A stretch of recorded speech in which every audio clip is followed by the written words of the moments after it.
No início, quando começamos a aprender uma língua, temos sempre alguns problemas com desbloqueadores de conversa.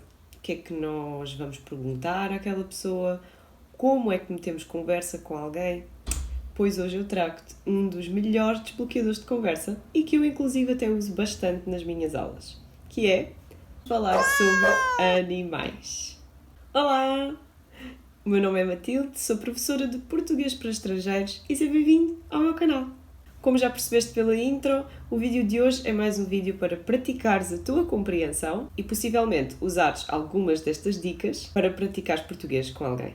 Um ótimo desbloqueador de conversa é conversar sobre animais. No vídeo de hoje vou falar mais sobre animais domésticos, pois por serem mais fáceis de encontrar na rua, pode ser que tenhas oportunidade de encontrar um cãozinho fofo, ou quem sabe um gatinho fofo, e assim meter conversa com o dono desse cãozinho ou desse gatinho.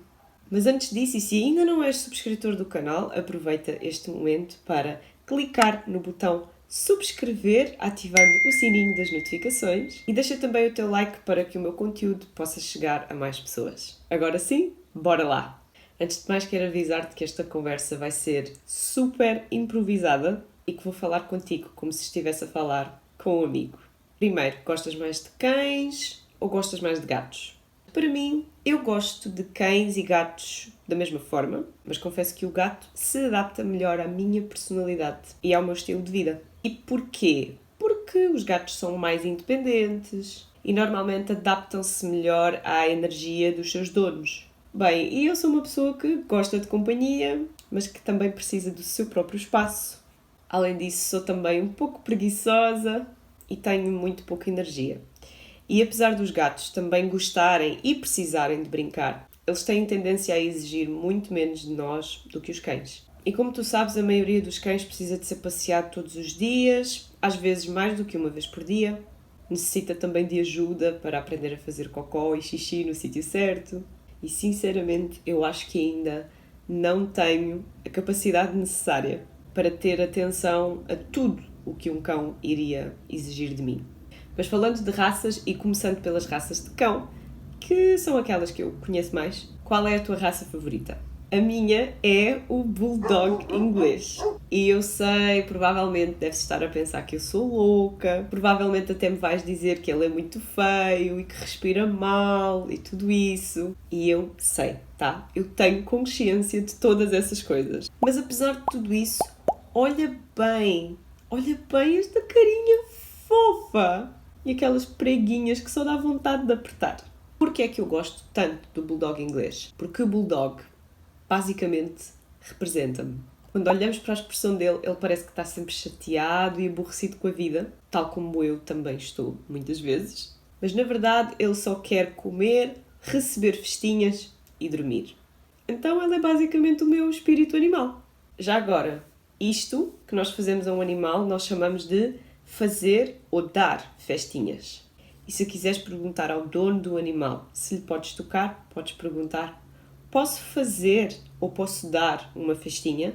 Agora, raças de gatos. Qual é a tua raça de gato favorita? Eu confesso que, embora goste muito de gatos, eu não sou muito boa a decifrar as raças deles, mas gosto bastante do gato persa, porque ele é peludinho e muito fofo. E gosto também daqueles gatinhos que têm as patinhas curtas, assim como estes aqui da foto. E uma pequena nota, para os animais que não caminham na vertical, que caminham sobre 4 apoios, nós chamamos os seus membros de patas. E eu pesquisei bastante na internet e, na verdade, as patas deviam ser apenas isto. Mas eu acho que a maioria de nós, quando diz ou pensa na palavra patas, se refere ao membro completo. Já agora, quando falo de coisas queridas como animais, tenho tendência a usar palavras que acabam em inho. Isto é uma forma querida e fofinha que nós usamos para falar de pessoas, animais, coisas giras, fofas, de que gostamos muito. Então também podes usar esta dica para falar no teu dia-a-dia e colocares um pouco mais de expressividade nas tuas palavras. Há uns 2 anos eu cuidava de um gatinho chamado Thor.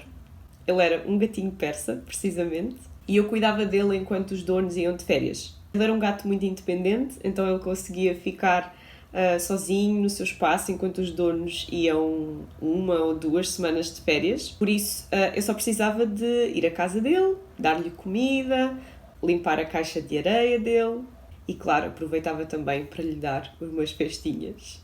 E o Thor é um gato muito fofinho e muito simpático. Sempre que eu chegava, ele miava muito, roçava-se nas minhas pernas e depois no final ronronava também. Até agora só falei de cães e de gatos, mas há outros animais domésticos como coelhos, chinchilas, porquinhos da Índia, ratinhos da Sibéria, peixes, papagaios, periquitos, etc. Já conheci pessoas que tinham coelhos, já conheci pessoas que tinham ratinhos da Sibéria, que tinham chinchilas, papagaios, canários e, na verdade, uma prima minha tinha uma iguana como animal de estimação.